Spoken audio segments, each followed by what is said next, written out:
Hello বন্ধুরা, চলে এসেছি আবার একটা নতুন ভিডিও নিয়ে। বলেছিলাম এটা গাছটা রোপণ করার সময় বা লাগানোর সময় দেখাবো।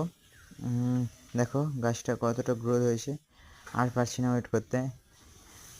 তাই জন্য ভাবছি আজই লাগিয়ে দেবো।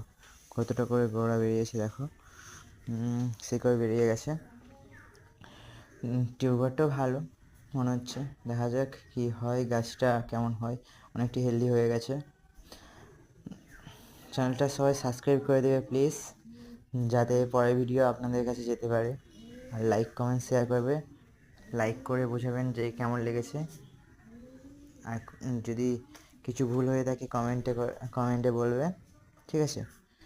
আচ্ছা চলো তাহলে করা হোক, গাছটা লাগানো হোক। কোথায় লাগাবো চলো দেখাই, চলো এবার এটাকে নিয়ে যাওয়া যাক।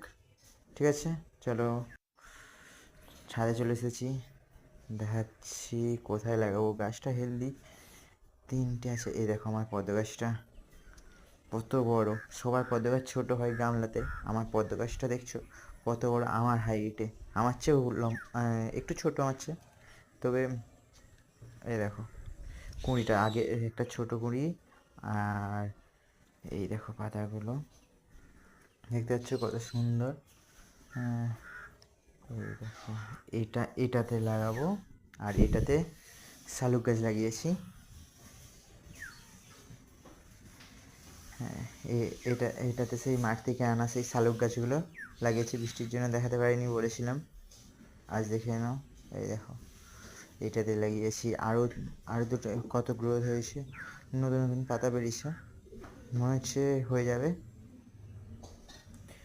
এই এবার দেখো, এই দেখো নতুন পাতা কত সুন্দর ছোটো ছোটো বেরিয়েছে।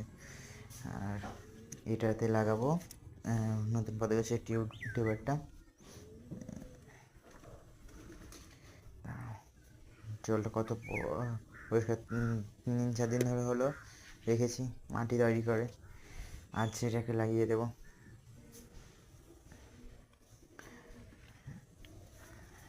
দেখো যারা নতুন তারা লাইক কমেন্ট শেয়ার করে সাবস্ক্রাইব করে দেবে। কোথাটায় লাগাবো দেখছি, ধার করে লাগাতে হয়।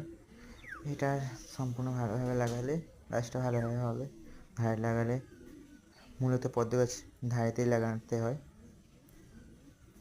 চলো এটাকে পাশে রাখি, আর একটু গর্ত করে নিই যাতে গাছটা ভালো করে লাগাতে পারি।